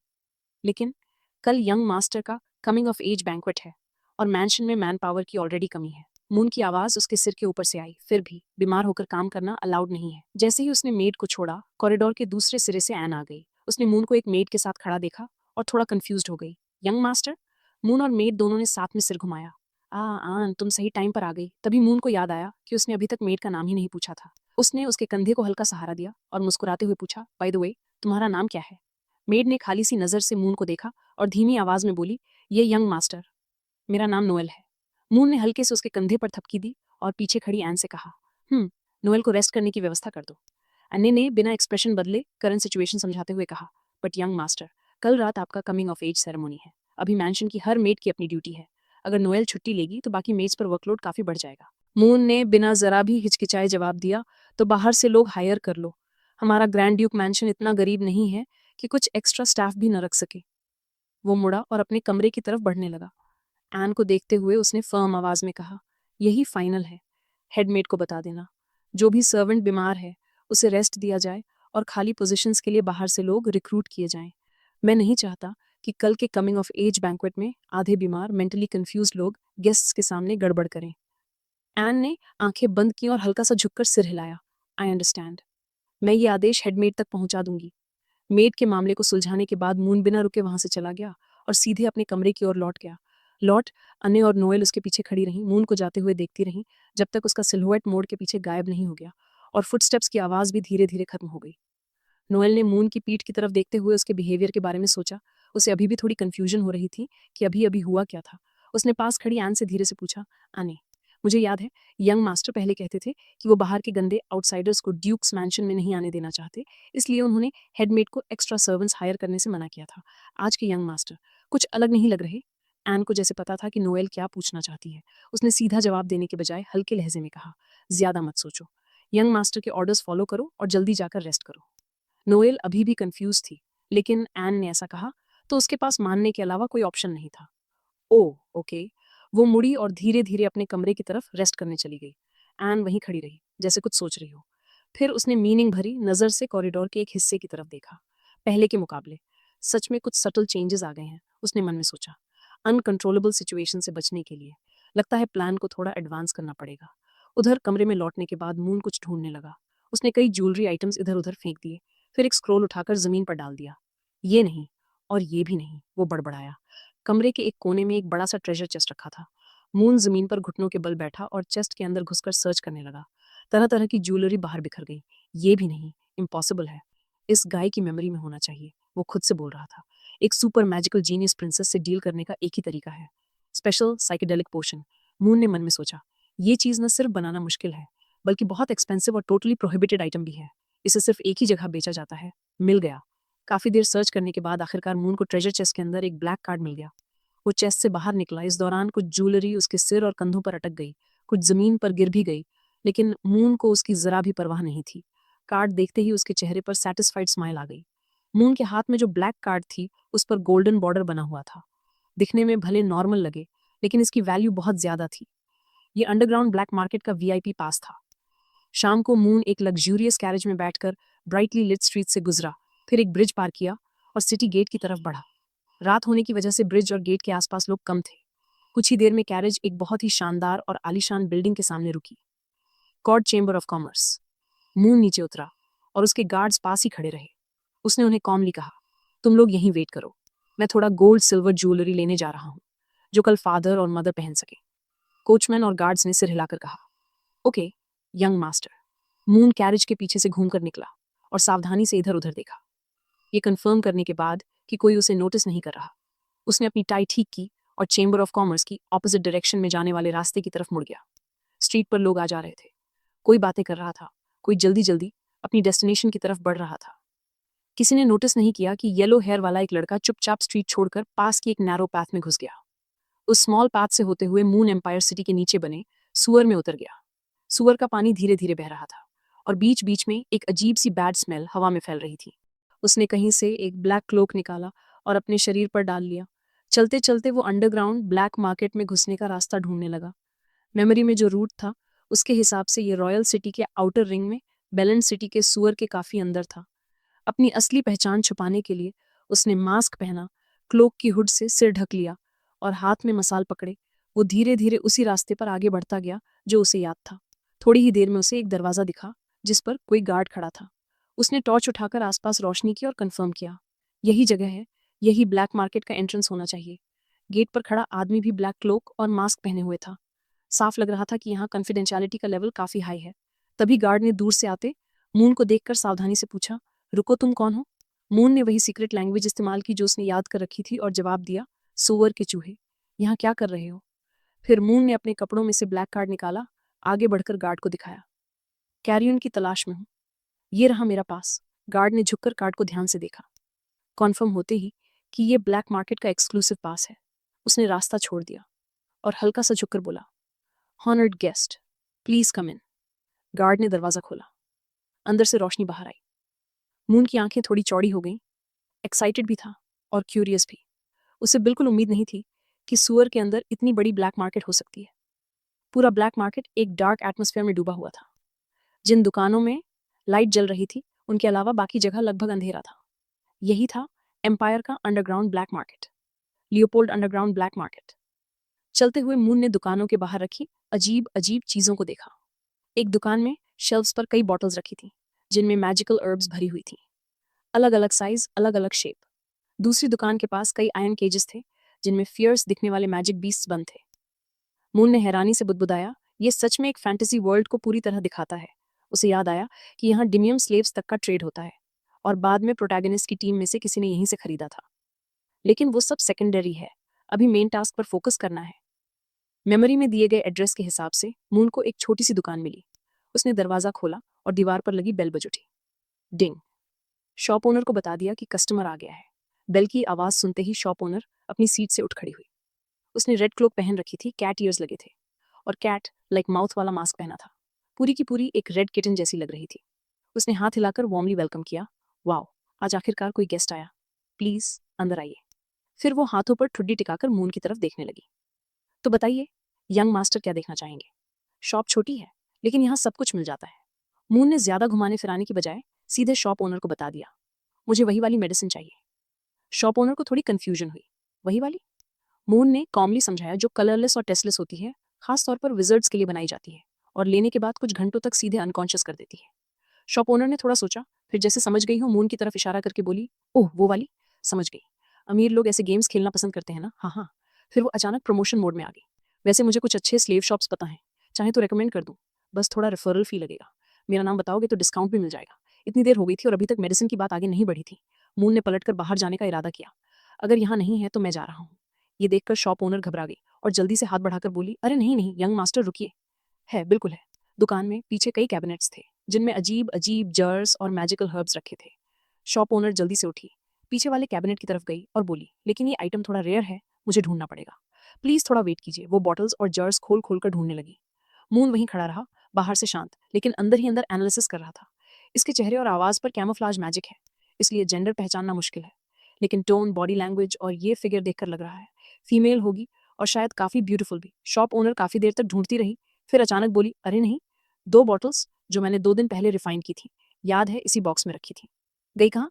इतने में मून का अंदाजा और पक्का हो गया। हाँ, ऑलमोस्ट कन्फर्म, ये एक लड़की है और इस तरह के डेंजरस कट थ्रोट एनवायरनमेंट में टिके रहने के लिए इसकी स्किल्स, इसकी लुक से कहीं ज्यादा स्ट्रांग होंगी। उसने मन ही मन सोचा, अगर भविष्य में एम्पायर मुझे एग्जाइल कर और मैं इससे अच्छे रिलेशंस बना लूं तो ये मेरे काफी काम आ सकती है। शॉप ओनर को तुरंत याद नहीं आ रहा था कि मून ने जो पोशन मांगा था वो कहाँ रखा है। शेल्फ पर इतने तरह तरह के पोशंस थे कि वो काफी देर तक ढूंढती रही लेकिन फिर भी नहीं मिला। उसे डर था कि ज्यादा देर हुई तो मून इम्पेशेंट हो जाएगा, इसलिए उसने पहले ही उसे बता दिया, यंग मास्टर थोड़ा वेट कीजिए। मून वैसे भी काफी पेशेंट इंसान था, जब तक इस शॉप में उसे चाहिए वाला पोशन मिल सकता है उसे ज्यादा देर रुकने में कोई प्रॉब्लम नहीं थी। उसने शांति से कहा, कोई बात नहीं, अगर है तो ठीक है, मुझे जल्दी नहीं है। जैसे ही शॉप ओनर फिर से मैजिक पोशन ढूंढने के लिए पलटी, दुकान के बाहर लगा छोटा सा बेल फिर से बज उठा। एक और कस्टमर ने दरवाजा खोला और अंदर आ गया। बेल की आवाज सुनकर मून ने क्यूरियोसिटी से दरवाजे की तरफ देखा। अगला ही पल वो मिस्टीरियस कस्टमर मून के पास आकर खड़ा हो गया। उसका पूरा शरीर एक ब्लैक रोब से ढका हुआ था, सिर पर उसी रोब की हैट थी, चेहरे पर ब्लैक मास्क, सिर्फ लाल रंग की आंखें दिख रही थीं। दोनों पैरों में ब्लैक स्टॉकिंग्स और पैरों में बूट्स थे। पोशन ढूंढ रही शॉप ओनर ने भी बेल की आवाज सुनी, पलटी और हाथ हिलाकर वार्मली बोली, ओह वेलकम। लेकिन वो अपनी बात पूरी भी नहीं कर पाई थी कि कस्टमर ने सीधे बोल दिया, मुझे एक ऐसी मेडिसिन चाहिए जिसकी पोटेंसी बहुत स्ट्रांग हो और जो कोई मैजिकल ट्रेस न छोड़े, क्या यहाँ मिलेगी? शॉप ओनर को बिल्कुल उम्मीद नहीं थी कि ये कस्टमर भी वही मैजिक पोशन मांगेगा जो पहले वाला मांग रहा था। उसने थोड़ा ऑकवर्ड होकर अपना चेहरा खुजाया और बोली, हाँ है, थोड़ा वेट कीजिए। शॉप ओनर को यह सिचुएशन काफी स्ट्रेंज लगी। आमतौर पर बहुत कम लोग इस तरह का पोषण खरीदने आते थे और आज एक ही दिन में 2 लोग वही चीज मांग रहे थे। उसने मन ही मन सोचा, ये पोषण तो यूजुअली कोई पूछता भी नहीं, आज कुछ ज्यादा ही अजीब है। मून चुपचाप अपने पास खड़ी उस मिस्टीरियस कस्टमर को ऑब्जर्व करने लगा। उसकी बॉडी फिगर, कपड़े और उससे आती हल्की सी फ्रेग्रेंस के आधार पर मून ने अंदाजा लगाया कि वो एक वुमन हो सकती है, लेकिन उसे ये समझ नहीं आ रहा था कि कोई औरत इस तरह की मेडिसिन क्यों खरीदेगी। ये फिगर और ये हल्की सी खुशबू, क्या महिलाओं को भी इसकी जरूरत पड़ती है? ब्लैक रोब पहने वो मिस्टीरियस वुमन चुपचाप सिर झुकाए खड़ी रही, कुछ बोले बिना शॉप ओनर के ढूंढने का इंतजार करती रही। फिलहाल उसे मून की नजर का एहसास भी नहीं हुआ। हालांकि मून को अब भी समझ नहीं आया था कि आखिर उसने ये मेडिसिन खरीदने का रीजन क्या हो सकता है। शायद उसके दिमाग में भी वही थॉट्स चल रहे हों। मून ने चुपचाप अपने मन में अंदाजा लगाया, अक्सर जो लोग ये मेडिसिन खरीदते हैं उनका इरादा किसी को नुकसान पहुंचाने का ही होता है। अफसोस, मैं इसे रोक नहीं सकता, जिसे भी ड्रग दिया जाएगा, good luck to you. Shop owner ने कैबिनेट की हर शेल्फ ध्यान से चेक की और आखिरकार एक कोने में उसे वही पोशन मिल गया जिसकी तलाश थी। उसने 2 बॉटल्स निकालकर टेबल पर रख दी और बोली, मिल गया, यही है। वो मैजिक पोशन गहरे लाल रंग का लिक्विड था, एक मजबूत शेप वाली बॉटल में भरा हुआ। बॉटल के बाहर गोल्ड कलर की मेटल रोजेज लगी हुई थीं। पोशन का रंग देखकर मून थोड़ा चौंक गया। 1 मिनट, इसका कलर थोड़ा ज्यादा नोटिसेबल नहीं है। शॉप ओनर समझ गई कि मून को डाउट हो रहा है। उसने एक बॉटल उठाई और डिटेल में एक्सप्लेन करने लगी, साथ में दूसरे कस्टमर को भी सुनाते हुए, कस्टमर्स को वरी करने की जरूरत नहीं है। कलर भले ही थोड़ा ब्राइट हो, लेकिन अगर इसे रेड वाइन जैसे ड्रिंक में मिला दिया जाए तो बिल्कुल नोटिस नहीं होता। और जो छोटी सी कमी है उसके मुकाबले इसके फायदे कहीं ज्यादा हैं। बस एक ड्रॉप और सामने वाला, चाहे वो एलिफेंट ही क्यों न हो, इंस्टेंटली अनकॉन्शियस हो जाएगा, 2 से 3 घंटे तक सीधे बेहोश। पोषण का इफेक्ट सुनकर मून सच में शॉक हो गया। उसने कभी ऐसा पोषण नहीं देखा था जो जानवरों तक को बेहोश कर दे। सिर्फ एक ड्रॉप से एलिफेंट भी, रियली? शॉप ओनर को उसकी रिएक्शन अजीब नहीं लगी। वो आराम से बोली, of course, you get what you पे फॉर। अगर भरोसा नहीं है तो ट्राई कर सकते हैं। बस पहले बता दूं, अगर आप यहीं सो गए तो 5,000 अमीर पर आवर का स्लीप फी लगेगा। मून ने ऑकवर्ड सा स्माइल दिया। उसे ऐसा अजीब एक्सपेंस बिल्कुल नहीं चाहिए था। नहीं, नहीं, दैट्स नॉट नेसेसरी। पास खड़ी मिस्टीरियस कस्टमर ने एक बॉटल उठाई। उसने कुछ कहा नहीं, बस चुपचाप बॉटल को हाथ में घुमाकर बहुत ध्यान से ऑब्जर्व किया, फिर उसे वापस टेबल पर रख दिया। शॉप ओनर ने दोनों की तरफ देखा और प्राइस बता दी। Specially made sleeping potion. Price है 1,30,000 अमीर्स। No bargaining. Payment crystal card से करेंगे या कैश? मून ने अपने ब्लैक क्लोक के अंदर हाथ डाला और कार्ड निकालने लगा। वो सोच रहा था, आई पे बाय कार्ड। लेकिन तभी सामने खड़ी मिस्टीरियस कस्टमर ने पहले बोल दिया। उसकी आवाज़ शांत थी। मेरे पास इनफ अमीर नहीं है और मैं अमीर से पे भी नहीं करना चाहती। वो भी अपनी ब्लैक रॉब के अंदर कुछ ढूंढने लगी। उसके एक्शंस देखकर ऐसा लग रहा था कि वो बिना पेमेंट के पोर्शन लेने का इरादा नहीं रखती। फिर उसने आगे कहा, मैं आपको एक इन्फॉर्मेशन दे सकती हूँ पोर्शन के बदले। शॉप ओनर का एक्सप्रेशन मास्क की वजह से दिख नहीं रहा था, लेकिन उसकी बॉडी लैंग्वेज से लग रहा था कि उसे ये ऑफर काफ़ी इंटरेस्टिंग लगी। लेकिन उसने थोड़ी प्लेफुल टोन में कहा, सिर्फ एक इन्फॉर्मेशन, क्या वो 1,30,000 अमीर के बराबर होगी? याद दिला दूं, ये कोई छोटी रकम नहीं है। मिस्टीरियस कस्टमर ने एक सील्ड एनवेलॉप निकाला और शॉप ओनर की तरफ बढ़ा दिया। उसे इस इन्फॉर्मेशन की वैल्यू पर पूरा भरोसा था। उसने पूरे कॉन्फिडेंस के साथ शॉप ओनर से कहा, ये इन्फॉर्मेशन डेफिनेटली 1,30,000 एमियर की वर्थ रखती है, बल्कि अलग अलग लोगों के लिए इसकी वैल्यू 1,30,000 से कहीं ज्यादा भी हो सकती है। शॉप ओनर ने एनवेलॉप लिया, उसके अंदर का लेटर निकाला और पढ़ने लगी। ओके, लेट मी सी, आखिर कैसी इन्फॉर्मेशन है। वो कागज को जल्दी जल्दी स्कैन करने लगी। चेहरे पर थोड़ी सेप्टिसिज्म थी। फिर उसने लेटर पास लाकर ध्यान से दोबारा पढ़ा। कंटेंट देखकर उसे अंदाजा हो गया कि आगे क्या हो सकता है। उसने हल्की सरप्राइज वाली टोन में कस्टमर से कहा, इंटरेस्टिंग है। क्या तुम्हें पूरा यकीन है कि ये इन्फॉर्मेशन ट्रू है? मिस्टीरियस कस्टमर ने सीधे सच झूठ पर कुछ नहीं कहा। वो शांत तरीके से बोली, ये सही है या नहीं, वो आपकी एबिलिटी पर डिपेंड करता है। एक शॉप ओनर होने के नाते आप इसे ईजिली वेरीफाई कर सकती हैं। शॉपकीपर ने लेटर नीचे रखा और उसकी काबिलियत को मानते हुए बोली, ओह, ये गेस्ट तो मुझ पर काफ़ी ट्रस्ट करती है। और जैसा तुमने कहा, ये इन्फॉर्मेशन सच में 1,30,000 की वर्थ रखती है। उसने एक मैजिक पोशन की बॉटल आगे बढ़ा दी। लो, ये पोशन अब तुम्हारा है। Thank you. मिस्टीरियस कस्टमर ने बस इतना कहा, बॉटल उठाई, उसे अपनी ब्लैक रॉब में रखा और बिना पीछे देखे शॉप से बाहर निकल गई। शॉप ओनर ने हाथ हिलाकर कहा, take care, see you next time. पास खड़ा मून पूरा ट्रांजैक्शन चुपचाप देख रहा था। उसने पूरी प्रोसेस में एक शब्द भी नहीं कहा, लेकिन ऐसे डील को लेकर उसके मन में डाउट्स थे। शॉप ओनर ने पलटकर मून की तरफ देखा, जो अब भी उसी डायरेक्शन में देख रहा था जिधर वो कस्टमर गई थी। यंग मास्टर, आपका पेमेंट कैसे होगा? मून ने ध्यान हटाया, ब्लैक क्रिस्टल कार्ड आगे बढ़ाई और थोड़ा एब्सेंट माइंडेड सा बोला, I will swipe my card. Shop owner ने कार्ड दोनों हाथों से लिया और चीयरफुली बोली, ओके। पेमेंट कंप्लीट होने के बाद उसने क्रिस्टल कार्ड मून को लौटा दी। उसी वक्त उसने कैबिनेट से एक और वाइट पोशन निकाली और रेड पोशन के पास रख दी। Young master, please keep the card. ये वाइट बॉटल एक स्मॉल गिफ्ट है आपके लिए। मून को थोड़ी क्यूरियोसिटी हुई, स्मॉल गिफ्ट? ये पोशन किस काम का है?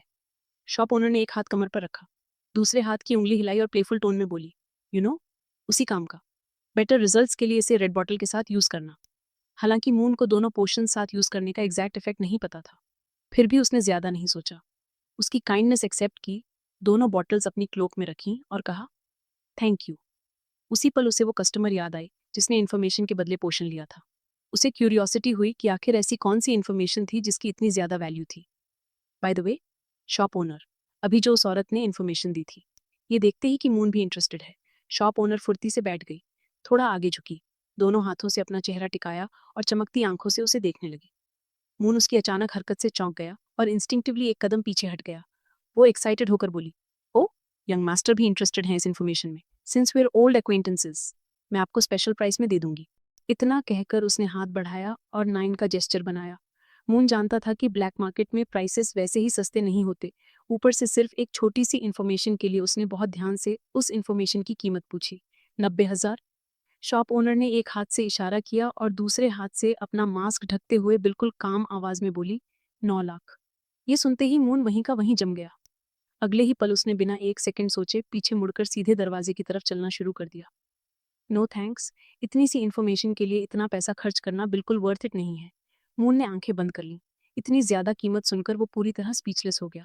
डैम इट, मेरे सामने ही प्राइस को 9 गुना बढ़ा दिया। ये तरीका तो सच में बहुत अंडरहैंडेड है।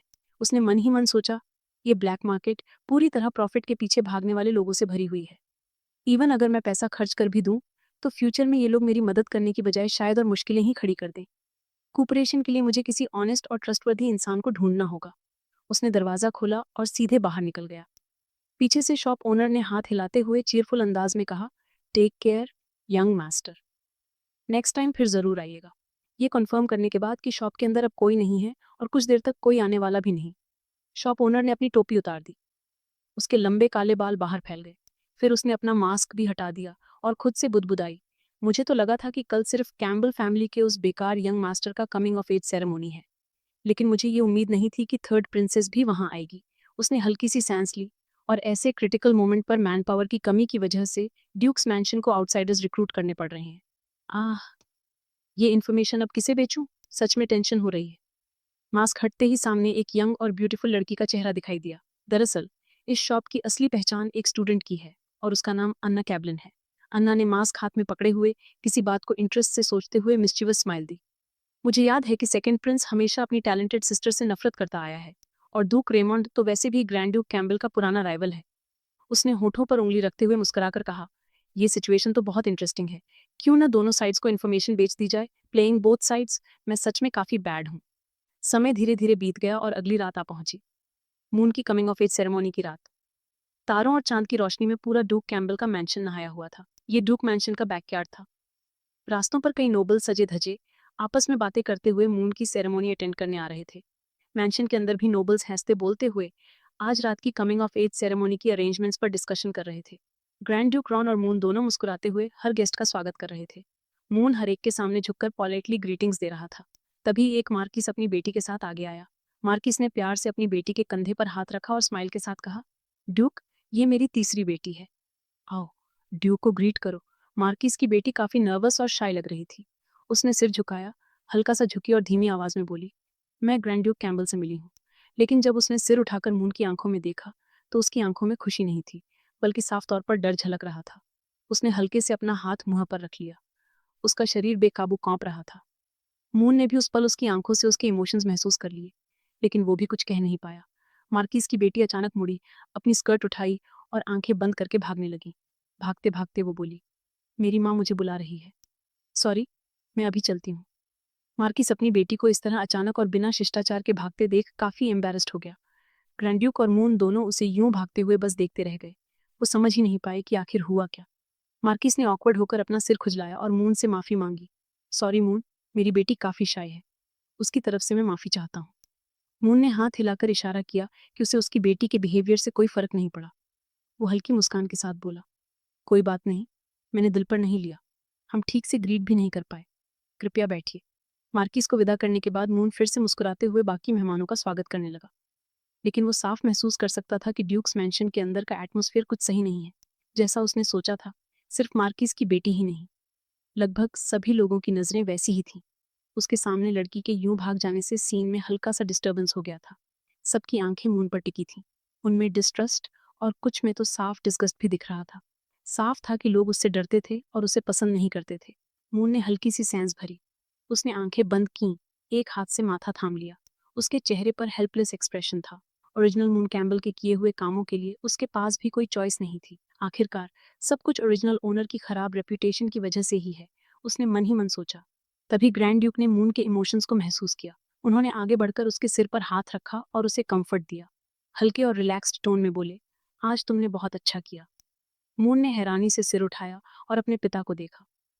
फादर? ग्रैंड ड्यूक ने उसे प्यार भरी नजरों से देखा और मुस्कुराते हुए बोले, पहले मुझे थोड़ी चिंता थी, लेकिन अब लगता है वो अननेसेसरी थी। आज की कमिंग ऑफ एज सेरेमोनी के मैं कैरेक्टर तुम हो। आज से तुम सिर्फ एक लड़के नहीं रहे, बल्कि कैम्बल फैमिली के एक सच्चे आदमी बन गए हो। Keep it up. पिता की बात सुनकर मून के अंदर की सारी डिसअपॉइंटमेंट एक पल में गायब हो गई। उसने सामने देखते हुए कॉन्फिडेंस से जवाब दिया, मैं अपनी पूरी कोशिश करूंगा। ड्यूक्स मैंशन की लाइट्स उस पर पड़ रही थीं, जैसे उसके फ्यूचर को रोशन कर रही हों। तभी दरवाजे पर गार्ड्स का एक समूह आ पहुंचा। वो सब एकदम नीटली लाइन में खड़े हो गए। एक गार्ड ने ऊंची आवाज में घोषणा की, everyone, please be quite. Grand Duke और मून दोनों ने दरवाजे की तरफ देखा। वहां इतने गार्ड्स देखकर दोनों थोड़ा सरप्राइज्ड हो गए। कई गार्ड्स के बीच एक यंग गर्ल को एस्कॉर्ट करते हुए अंदर लाया गया। गार्ड्स ने फिर से अनाउंस किया, आइए हम सम्मानपूर्वक स्वागत करें ओलीपोते एम्पायर की थर्ड इन लाइन एयर बर्फ और हिम की देवी से आशीर्वाद प्राप्त प्योर वाइट चाइल्ड का। दरवाजे के पास जो नोबल्स आपस में बात कर रहे थे, सबने रास्ता छोड़ दिया और एक साथ झुककर सैल्यूट किया। एम्पायर की तीसरी प्रिंसेस सेसिलिया शांति से गार्ड्स की सुरक्षा में ड्यूक कैम्बल के मैंशन में दाखिल हुई। उसने डीप ब्लू और ब्लैक रंग की मिलीजुली ड्रेस पहन रखी थी, जिससे एक रॉयल और नोबल ऑरा झलक रहा था। उसके चेहरे पर कोई खास एक्सप्रेशन नहीं था, लेकिन उसकी कोल्ड एलिगेंस सबको महसूस हो रही थी। बिल्कुल बर्फ और हिम की एल्फ जैसी लग रही थी, शांत, नोबल और बेहद गरिमामयी। सिलिसिया का स्वागत करने के बाद बाकी ड्यूक्स भी एक एक करके पहुंचने लगे। अब ग्रैंड ड्यूक रॉन दूसरे ड्यूक्स को ग्रीट करने जाने वाले थे। उन्होंने मून के कंधे पर हल्के से थपकी दी और मुस्कुराते हुए बोले, मैं बाकी दो ड्यूक्स को रिसीव करने जा रहा हूँ। यहाँ सब कुछ तुम्हारे भरोसे छोड़ता हूँ। याद रखना, रॉयल हाइनेस प्रिंसेस को नेग्लेक्ट मत करना। मून ने पूरे कॉन्फिडेंस के साथ जवाब दिया, मैं समझ गया फादर। मून ने एक हाथ अपने चेस्ट पर रखा, सिसिलिया की तरफ झुककर सैल्यूट किया और उसकी ओर चल पड़ा। दूर से ही सिसिलिया ने आज की कमिंग ऑफ एज सेरेमोनी के प्रोटैगोनिस्ट मून को देख लिया था। उसने खुद ही बात शुरू की, बहुत समय हो गया आपसे मिले यंग मास्टर मून। मून मुस्कुराया और आज के उसके आउटफिट की तारीफ की। हाँ, काफी टाइम। प्रिंसेस सिसिलिया, आज आप बेहद ब्यूटीफुल लग रही हैं। लेकिन सिसिलिया को उसकी बात सुनकर खुशी नहीं हुई। उसने ठंडे लहजे में जवाब दिया, इज दैट सो? आपकी तारीफ के लिए धन्यवाद, लेकिन यंग मास्टर मून के मुंह से ऐसा कॉम्प्लीमेंट सुनना वाकई रेयर है। इसके बाद सिसिलिया ने दोनों हाथों से अपनी स्कर्ट पकड़ी, हल्का सा आगे झुकी और मून को सल्यूट किया। उसकी मूवमेंट्स बहुत स्मूथ, एलिगेंट और ग्रेसफुल थीं, जो पूरी तरह उसके प्रिंसेस टेम्परामेंट को दिखा रही थीं। मून ने भी पोलाइटली मुस्कुराते हुए एक हाथ अपने चेस्ट पर रखा और हल्का सा झुककर सल्यूट लौटाया। उसे साफ महसूस हो रहा था कि सिसिलिया उसकी पुरानी बैड पर्सनैलिटी की तरफ इशारा कर रही है। तभी मून ने हल्के मजाक के अंदाज में कहा, योर हाइनेस, आपकी बात सुनकर तो ऐसा लग रहा है जैसे मैं कोई ऐसा रूड इंसान हूँ जिसे अपनी जुबान पर भी कंट्रोल नहीं है ना? अचानक सिसिलिया ने उसे और भी ठंडी नजरों से देखा। बोलते समय उसकी आवाज पहले से ज्यादा कोल्ड हो गई। तुम सोचो भी मत। मून एक पल के लिए जवाब नहीं दे पाया। उसकी आवाज का वो ठंडा टोन ऐसा था कि पूरी बॉडी में सिहरन दौड़ गई। तभी अजीब माहौल को संभालने के लिए मून ने तुरंत मुस्कुराकर टॉपिक बदल दिया। उसने हाथ से पास के रेस्ट एरिया की ओर इशारा किया। हाँ हाँ, योर हाइनेस, रॉयल सिटी से आने के बाद आप जरूर थक गई होंगी। बैंक्वेट अभी थोड़ी देर बाद शुरू होगा, क्यों ना आप पहले थोड़ा रेस्ट कर लें। सिसिलिया ने इस बार उस बात को आगे नहीं बढ़ाया। उसने हल्के से सिर हिलाया और रेस्ट एरिया की तरफ चल दी। ठीक है, थैंक यू तुम्हारी हॉस्पिटैलिटी के लिए। जैसे जैसे सिसिलिया दूर जाती गई, मून के अंदर की टेंशन धीरे धीरे कम हो गई। उसने राहत की सांस ली और सिर खुजलाया। वो सच में उसके आईसी ऑरा से थोड़ा ओवरवेल्म्ड हो गया था। उसने मन ही मन कहा, आखिरकार चली गई। ब्यूटीफुल तो सच में है, लेकिन स्कैरी भी उतनी ही है। नॉवल की फर्स्ट फीमेल लीड है, तो ऑरा भी वैसा ही होगा, ट्रूली इंटिमिडेटिंग।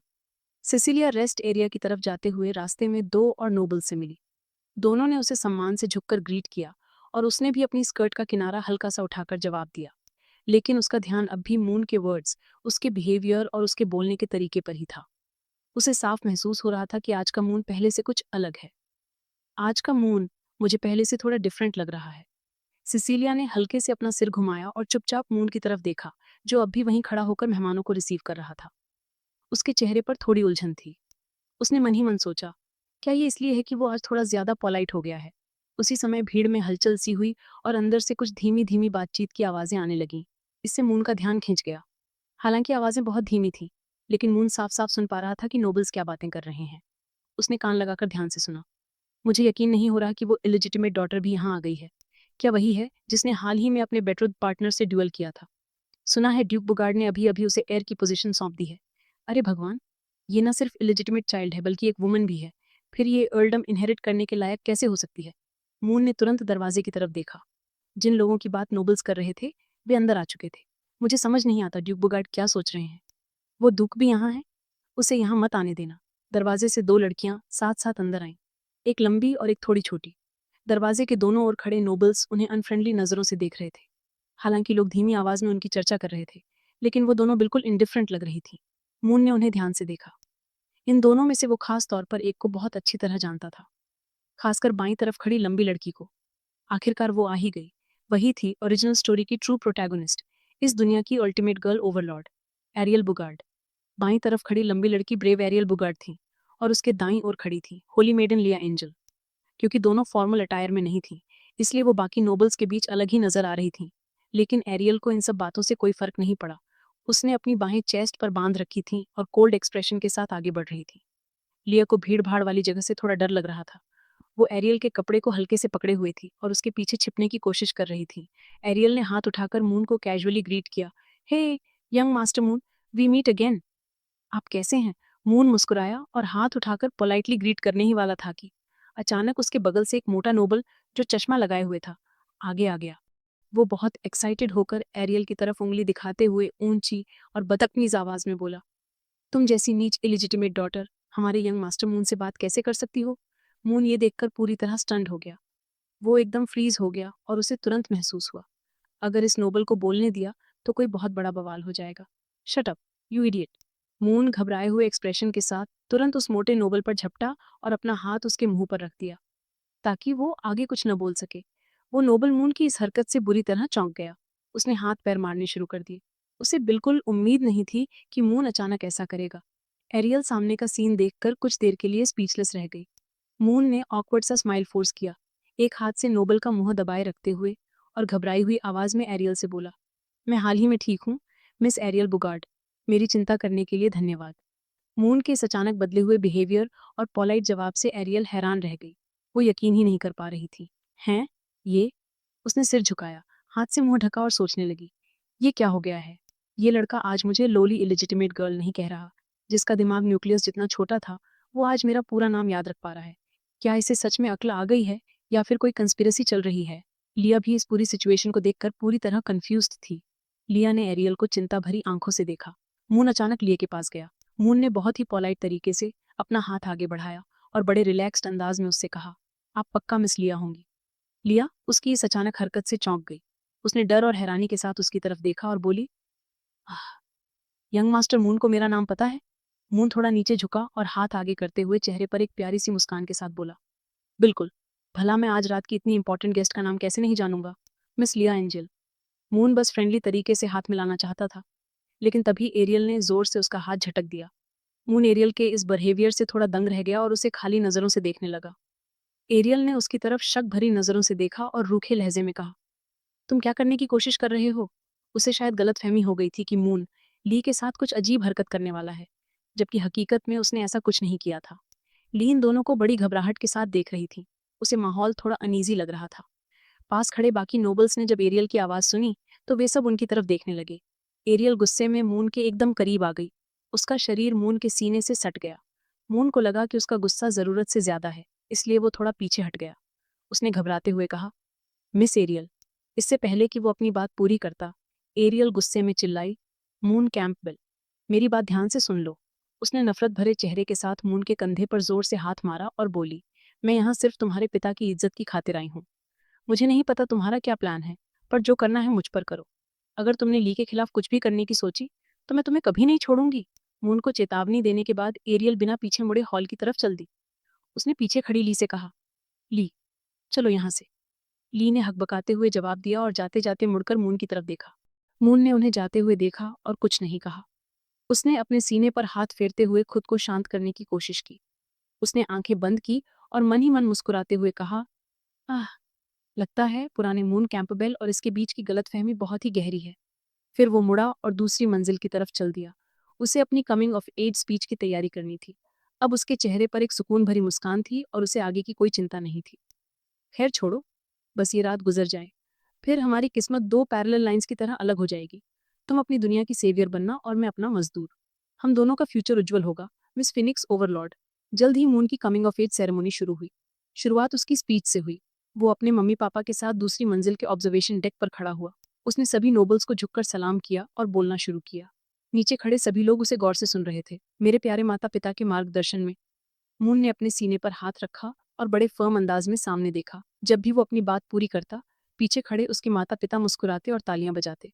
वे अपने बेटे को बड़ा होते देख अंदर से बहुत खुश थे। मैं मून कैंपबेल 18 साल की उम्र में अपनी यह स्पीच पूरी करता हूँ, जिसके गवाह साम्राज्य के सभी नोबल्स हैं। आज से मुझे आधिकारिक तौर पर कैंपबेल परिवार का वारिस माना जा सकता है। बदकिस्मती से, जब उसके माता पिता और बाकी लोग उसके लिए तालियां बजा रहे थे, मून जानता था कि वो उपन्यास के प्लॉट के हिसाब से ही आगे बढ़ रहा है। अब उसे उन चीजों का सामना करना था जो आगे होने वाली थी। आज रात के बाद उपन्यास में उसकी कहानी की दिशा पूरी तरह बदल जाएगी। हो सकता है कि वारिस की उसकी ये पहचान सिर्फ आज रात तक ही सीमित रह जाए। स्पीच काफी देर तक चली और आखिरकार सबकी जोरदार तालियों के बीच मून ने अपनी बात खत्म की। उसने एक लंबी सांस ली और अपने हाथ से अपनी टाई थोड़ी ढीली की ताकि चैन की सांस ले सके। उसे राहत महसूस हुई। चलो, आखिरकार ये खत्म हुआ। अब कमिंग ऑफ एज बॉल यानी डांस पार्टी शुरू हो चुकी थी। एक एक करके सभी नोबल्स ने अपने डांस पार्टनर्स ढूंढ लिए और हॉल के बीचों बीच डांस करने लगे। मून भीड़ को देखते हुए सोच रहा था कि आगे क्या करना है। अब मुझे मैं टास्क की तैयारी करनी चाहिए। मून ने एक नज़र डांस पार्टी पर डाली और फिर पास ही बातें कर रहे रईसों को देखा। वो इधर उधर नजरें घुमाकर सेसिलिया को ढूंढने लगा। Princess Cecilia. तभी अचानक उसकी नज़र एक बड़ी सी फ्रेंच विंडो के पास खड़ी एक आकृति पर पड़ी। मिल गई। वो रही सेसिलिया। वो डांस में शामिल नहीं हुई थी और खिड़की के पास अकेली खड़ी थी। उसने हाथ में रेड वाइन पकड़ी हुई थी और शांति से बाहर रात का नज़ारा देख रही थी। मून उस खिड़की के पास गया और सेसिलिया को झुककर ग्रीट किया। उसे थोड़ा बुरा लग रहा था कि उसने सेसिलिया को यहाँ अकेला छोड़ दिया। मैंने उम्मीद नहीं की थी कि प्रिंसेस जैसे खास मेहमान को यहाँ अकेला छोड़ दिया जाएगा। लगता है मुझसे थोड़ी बदतमीजी हो गई। सेसिलिया ने थोड़ी उलझन में उसे देखने के लिए सिर घुमाया। उसने अपनी भौहें सिकोड़ी। Moon Campbell. मून ने बड़े ही एलिगेंट तरीके से अपना एक हाथ आगे बढ़ाया और दूसरा हाथ अपनी पीठ के पीछे रखा। उसने सेसिलिया को डांस के लिए इनवाइट करते हुए इशारा किया।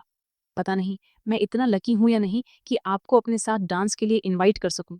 सेसिलिया ने हैरानी से पूछा, तुम मुझे इनवाइट कर रहे हो? उसने नरमी से जवाब दिया, बिल्कुल, मेरी खूबसूरत शहजादी। सेसिलिया एक पल के लिए झिझकी, जैसे कुछ कहना चाहती हो, लेकिन उस वक्त वो कुछ कह नहीं पाई। उसने अपनी आंखें बंद की, एक आह भरी और अपना हाथ मून के हाथ में रख दिया। खैर, आज तुम्हारी जवान होने की रस्म है, तो मेरे पास मना करने की कोई वजह नहीं है। मून मुस्कुराया और उसका इनविटेशन मानने के लिए शुक्रिया अदा किया। शुक्रिया, प्रिंसेस। उसी वक्त जो रईस शराब पी रहे थे और गप्पे लड़ा रहे थे, उन सब की नजरें एक ही तरफ मुड़ गईं। सब बड़ी हैरानी से डांस फ्लोर के बीचों बीच देखने लगे। कुछ लोग तो आपस में कानाफूसी भी करने लगे। ली ने जब डांस फ्लोर के बीच में उन दोनों को देखा, तो उसने तुरंत एरियल का पल्ला खींचकर उसे वहां देखने का इशारा किया। एरियल, देखो। एरियल, जो डिजर्ट खाने में बिजी थी, ली की आवाज सुनकर रुकी और डांस फ्लोर की तरफ देखा। उसने बड़ी उलझन में पूछा, अरे, क्या हुआ? म्यूजिक के साथ मून और सेसिलिया सबकी नजरों के सामने डांस फ्लोर के बीच में डांस कर रहे थे। वे एक दूसरे का हाथ पकड़े हुए डांस के अलग अलग मूव्स बदल रहे थे। सेसिलिया उसकी लय के साथ धीरे धीरे डांस कर रही थी। उसने अपना सिर थोड़ा उठाया और मून के स्टेप्स की तारीफ करते हुए कहा, तुम्हारे डांस स्टेप्स काफी अच्छे हैं। मून ने उसकी तरफ देखकर मुस्कुराया और सादगी से कहा, तारीफ के लिए शुक्रिया, पर यह तो बस बिगिनर लेवल का है। सेसिलिया आज रात मून से हुई बातचीत के आधार पर उसके चेहरे को गौर से देख रही थी।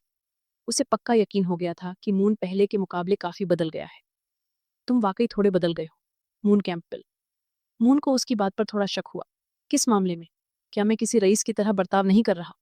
उसने बिना किसी एक्सप्रेशन के कहा, नहीं, तुम्हारे इनवाइट करने के तरीके में। सेसिलिया की बात सुनकर मून और भी उलझ गया। इनवाइट करने का तरीका? उसे नहीं पता था कि असली मून कैंप पहले लोगों को कैसे इनवाइट करता था। सेसिलिया ने उसे समझाते हुए कहा, मुझे याद है पिछली बार जब तुमने एकेडमी बॉल में एक विस्काउंट की बेटी को इनवाइट किया था, तो तुमने कहा था। सेसिलिया ने उस वक्त के मून की आवाज और अंदाज की नकल उतारते हुए बोला, आए, औरत, खुशियां मना और झूम उठ। मैंने रहम खाते हुए तुझे अपने साथ डांस करने का इनाम दिया है। यह सुनकर मून ने शर्म के मारे अपना सिर एक तरफ झुका लिया। उसे अंदाजा नहीं था कि असली मून कैंपबेल इतना घटिया बोलता था। वो हकलाते हुए बोला, नहीं, रुको। मैं सेसिलिया ने मून को घूरा और फिर से अपने ठंडे लहजे में वापस आते हुए पूछा, कैसा लगा? क्या मैंने अच्छी नकल उतारी? मून ने उसे देखकर एक अजीब सी मुस्कान दी। ये मेरी गलती थी, प्रिंसेस सेसिलिया। क्या आप प्लीज उस बात को भूल सकती हैं? उसी पल बैंड ने अगला ट्यून बजाना शुरू किया। डांस फ्लोर पर मौजूद लोगों ने अपनी पोजीशंस बदली। मून और सेसिलिया के स्टेप्स भी बदल गए। सेसिलिया मून के करीब आई और मून ने उसका हाथ पकड़ लिया। उसने झुककर सेसिलिया के कान में फुसफुसाते हुए कहा, इस डांस के बाद क्या मैं आपको अपने कमरे में आने के लिए इनवाइट कर सकता हूँ? सेसिलिया को लगा कि उसके मन में कुछ और ही चल रहा है। उसने मना करने का मन बना लिया। मून कैंपबेल, भले ही हमारी एंगेजमेंट हो चुकी है, पर मैं समझता हूँ प्रिंसेस, मेरा मर्यादा पार करने का कोई इरादा नहीं है। मून जानता था कि सेसिलिया क्या कहना चाहती है। उसे मना करने से रोकने के लिए उसने एक बहाना बनाया, मुझे आपसे जिस बारे में डिटेल में बात करनी है, वो हमारी सगाई के बारे में ही है। सेसिलिया ने अपनी भौहें सिकोड़ी। ओह, तो यहाँ पर चैप्टर 5 खत्म होता है और आगे चैप्टर 6 की शुरुआत भी हम इसी सीन से करेंगे। लेकिन अंत में हमें मून कैंपबेल खुद अपना इंट्रोडक्शन देता है और ये इंट्रोडक्शन तब का है जब उसे इस दुनिया में आए हुए कुछ दिन हो गए थे और वो बहुत सी चीज़ों को समझ गया था। आगे हम देखते हैं एक बड़े ऑफिस डेस्क पर एक पर्पल कलर की बुक रखी हुई थी जिसका कवर बहुत ही डेलिकेटली डेकोरेटेड था। खिड़की से आती सनलाइट उस किताब को और साफ दिखा रही थी। उसी वक्त ब्लैक ग्लव्स पहने हुए एक हाथ ने उस किताब को छुआ और हल्के से सहलाया। फिर उस कमरे में एक अनजान आदमी की आवाज़ गूंजी। कभी एक महान फिलोसोफर ने कहा था, all death is the beginning of new life. अब सोचूं तो ये बात काफ़ी रीजनेबल लगती है। वो अनजान आदमी इस समय एक लग्जूरियस रूम में मौजूद था। वो एक बड़ी चेयर पर बैठा था और उसका कोट कुर्सी के पीछे टंगा हुआ था।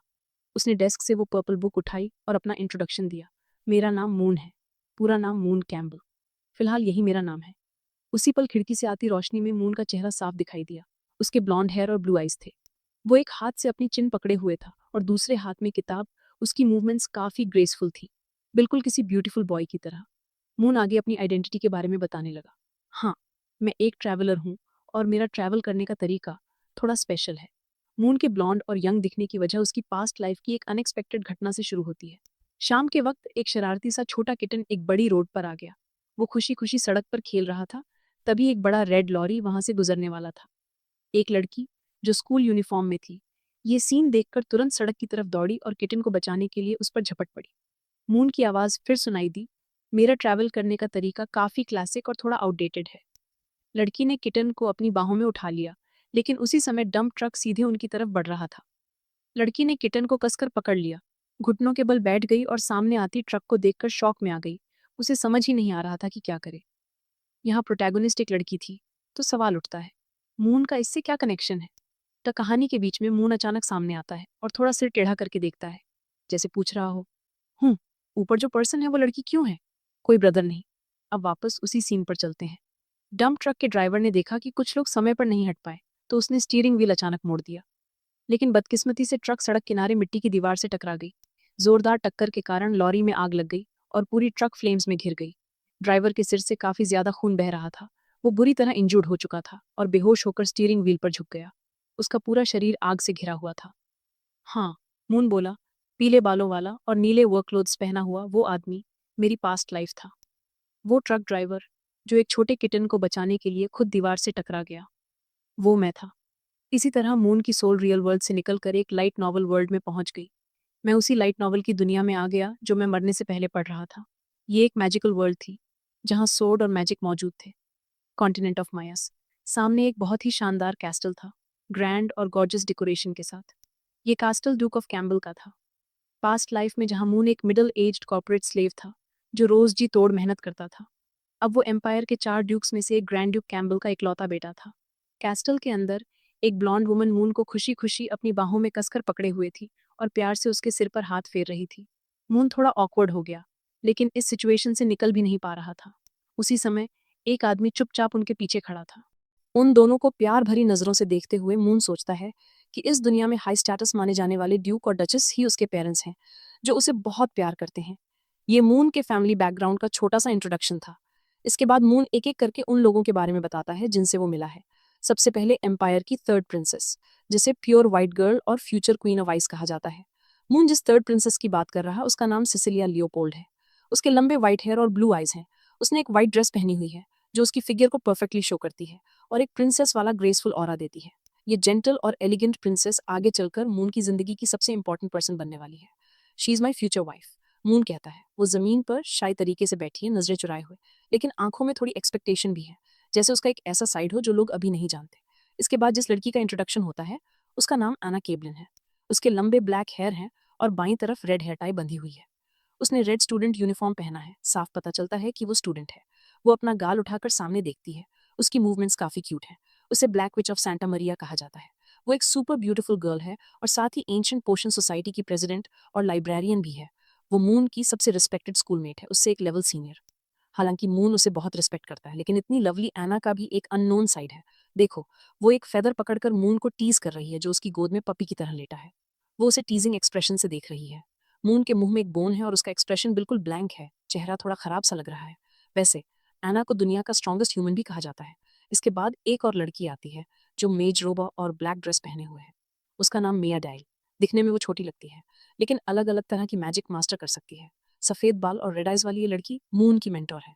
वो सामने देखते हुए हल्की टीजिंग स्माइल देती है, जैसे उसका भी कोई हिडन साइड हो। इतनी सारी फीमेल कंपेनियंस के बाद कहानी के हिसाब से तो मून को प्रोटैगनिस्ट होना चाहिए था, लेकिन वो आंखें बंद करके हाथ फैलाता है और खुद से बुदबुदाता है, इस पॉइंट पर लोग कहेंगे पैसा है, पावर है, ब्यूटीफुल गर्ल्स हैं, लाइफ का विनर तो तू ही है। वो अपने बालों में हाथ डालकर हेल्पलेस सा हंसता है। शुरू में मुझे भी ऐसा ही लगा था। फिर मून अचानक आंखें खोलता है और थके हुए एक्सप्रेशन के साथ सामने देखता है। But I am not the protagonist. असल में इस दुनिया में मून मेन कैरेक्टर नहीं है। रियल प्रोटैगनिस्ट कोई और है। बाएं से दाएं, एना द ब्रेव, एरियल बुगार्ड और होली मेडन ली एंजल, यही इस वर्ल्ड के असली प्रोटैगनिस्ट्स हैं। मून 2 साल से इस बुक को फॉलो कर रहा है और ये एक ऐसा वर्ल्ड है जहाँ talented female characters main role में हैं। रियल प्रोटैगनिस्ट एक लड़की है। मून उनसे अलग है। इस वर्ल्ड में उसका कैरेक्टर सेटिंग उनके ऑपोजिट कैंप में है। मून ग्रे स्कूल यूनिफॉर्म पहने आगे चल रहा है और उसके पीछे कुछ डिलिंक्वेंट जैसे स्टूडेंट्स हैं। स्कूल का माहौल भी कुछ खास अच्छा नहीं लगता। और मैं, मून कैम्बल, इस बुक का एक येलो हेयर्ड विलन हूँ। वो वही इडियट टाइप विलन है जो प्रोटैगनिस्ट टीम को ग्रोथ के रास्ते में मिलता है, केओस फैलाता है और उन्हें एक्सपीरियंस देता है। बिल्कुल क्लासिक गॉब्लिन की तरह, जिसे लेवल अप के लिए मारना जरूरी होता है। फिर मून अपने हाथ की बुक को एक पेज पर खोलता है और एक्साइटेड होकर वहां लिखे बड़े अक्षरों की तरफ इशारा करता है। Irreversible predicted destiny. सबसे फ्रस्ट्रेटिंग बात यह है कि इस डैम प्रोफेसी बुक के मुताबिक वो अपनी फेट बदल ही नहीं सकता। अगर बदलने की कोशिश की तो और जल्दी मर जाएगा। ये बुक दरअसल बुक ऑफ प्रोफेसी है। इसमें जो डेस्टिनी लिख दी जाती है उसे बदला नहीं जा सकता। अपनी फिक्स्ड फेट देखकर मून के पास अब कोई और ऑप्शन नहीं बचता। उसने एक लंबी सांस ली, बुक बंद की और अपनी सीट से खड़ा हो गया। ये भी काम नहीं कर रहा, वो भी काम नहीं कर रहा। अब मेरे पास अपने ट्रम्प कार्ड के अलावा और कोई चॉइस नहीं है। मून अपनी डेस्क छोड़कर अपने एआरएस, जो उसके पास वाले सोफा पर था, उस पर बैठ गया। वो थके हुए चेहरे के साथ काउच पर टेढ़ा होकर लेट गया। उसने एक ही झटके में वो बुक ऑफ प्रोफेसी अपने पीछे बेड पर फेंक दी। दोस्तों, मैंने पूरी तरह हार मान ली है। ये जहाज तो अब डूबेगा ही। इससे पहले कि मेरा बुरा वक्त आए, क्यों ना मैं एक नोबल यंग मास्टर की तरह थोड़ा एंजॉय कर लूं। अचानक मून के दिमाग में एक ख्याल आया। उसने अपनी चिन पर हाथ रखा और अजीब सी नजरों से आगे देखते हुए सोचा, हे, अब जब मैं एक नोबल यंग मास्टर के रूप में रीइंकार्नेट हो ही गया हूं, तो क्या इस बात की पॉसिबिलिटी है कि कोई 1.75 मीटर लंबी, वर्सेटाइल और सुपर ब्यूटीफुल काले बालों वाली मेड सिस्टर मुझसे कहे, यंग मास्टर, मैं आपको सबसे ज्यादा पसंद करती हूँ, प्लीज मेरे साथ डेट पर चलिए। मून ने एक पल के लिए सोचा, इस दुनिया के विलन के रूप में उसे कोई कैसे पसंद कर सकता है। अपने कैरेक्टर सेटिंग को याद करते ही वो अपना मुंह छुपाकर हंसने लगा। ये कैसे हो सकता है? इस शरीर का असली मालिक तो इस एम्पायर का बदनाम गुंडा है, जिसे देखकर सब रोते हैं। उसे भला कोई क्यों पसंद करेगा? ठीक उसी वक्त एक मैड मून के कमरे में आई। Young master. आवाज सुनते ही मून थोड़ा डर गया और तुरंत पलट कर देखा। उसे पता ही नहीं चला कि कोई उसके कमरे में आया है। वो लड़की जिसने अपनी फिगर को उभारती हुई मैड आउटफिट पहनी थी, उसका नाम एन था। उसने मून की तरफ बड़ी सीरियसनेस से देखा और कहा, एन को यंग मास्टर पसंद है। मून एन की बात सुनकर थोड़ा हैरान रह गया। उसने अपनी आंखें बंद की और शर्म छुपाने के लिए अपने माथे को हल्का सा थपथपाया। हाँ, सच में? पता नहीं कोई मुझे सच में पसंद करता भी है या नहीं, उसने अपने दिल में धीरे से कहा। मैंने सोचा नहीं था कि कोई सच में मुझे पसंद करेगा। अचानक एन ने अपना मैजिक एक्टिवेट कर दिया। उसने अपना हाथ आगे बढ़ाया और उसके चारों तरफ से लाल रंग की एनर्जी निकलने लगी। देखते ही देखते उस लाल एनर्जी ने चेन्स, जंजीरों का रूप ले लिया और मून की तरफ लपकी। हाँ, टेक्निकली यंग मास्टर के लिए मेरी फीलिंग सिर्फ अपसंद करना नहीं है। मून सीधा उन जंजीरों में जकड़ गया। उसने डर के मारे अपने शरीर पर बंधी जंजीरों को देखा और फिर एन की तरफ देखा। उसे समझ नहीं आ रहा था कि हो क्या रहा है। एन अपनी बात पूरी करते हुए बोली, ये लव है। मून ने देखा कि एन उसकी तरफ कदम बढ़ा रही है। उसे महसूस हुआ कि सिचुएशन थोड़ी खराब हो रही है। अपने मैजिक से जंजीरों को कंट्रोल करते हुए एन अपनी लंबी काली सिल्क जैसी टांगों से धीरे धीरे उसकी तरफ बढ़ी। मैं यंग मास्टर की हर जिद पूरी करूंगी। वो मून के एकदम पास आई और अचानक अपना एक पैर मून की दोनों टांगों के बीच रख दिया। मून उसकी इस हरकत से बुरी तरह चौंक गया। मैं यंग मास्टर के आसपास के सारे कीड़े मकोड़े साफ कर दूंगी। वो मून के इतनी करीब आ गई कि उसकी ट्विन पीक्स उसके शरीर से चिपक गईं। उसने हाथ बढ़ाकर मून की ठुड्डी ऊपर उठाई और उसे अपनी आंखों में देखने पर मजबूर कर दिया। मून के पास कहने को शब्द नहीं बचे थे। वो बस हैरत से उस मेड को देख रहा था जो इतनी अजीब हरकतें कर रही थी। एन ने धीरे से वो भारी भरकम बात कही, आप सिर्फ मेरी चीज बनकर रहिए। शायद मैजिक यूज करने की वजह से एन की सांसें गर्म थीं, जिससे मून के चेहरे पर गुदगुदी होने लगी। उसने मून को बड़ी मोहब्बत और नरमी से देखा, लेकिन उसकी आंखों में मून को अपना बनाने की एक गहरी प्यास छिपी थी। यंग मास्टर, उसने बड़े खास अंदाज में मून को पुकारा, और यहाँ पर मून अपने ख्यालों से बाहर आते हुए कहता है, हाँ, सब ऐसा ही हुआ था। तो दोस्तों, आज के लिए इतना ही। ये एक्सप्लेनेशन कैसा लगा मुझे कमेंट में ज़रूर बताएं। अगर आपको मेरी ये वीडियो थोड़ी सी भी अच्छी लगी हो तो एक सब्सक्राइब मेरी मेहनत को बहुत बड़ा सपोर्ट देगा। आपका सपोर्ट ही मेरा मोटिवेशन है, जो मुझे आपके लिए बेहतर से बेहतर वीडियो बनाने के लिए प्रेरित करता है। तो प्लीज़ सब्सक्राइब करके ही जाएं।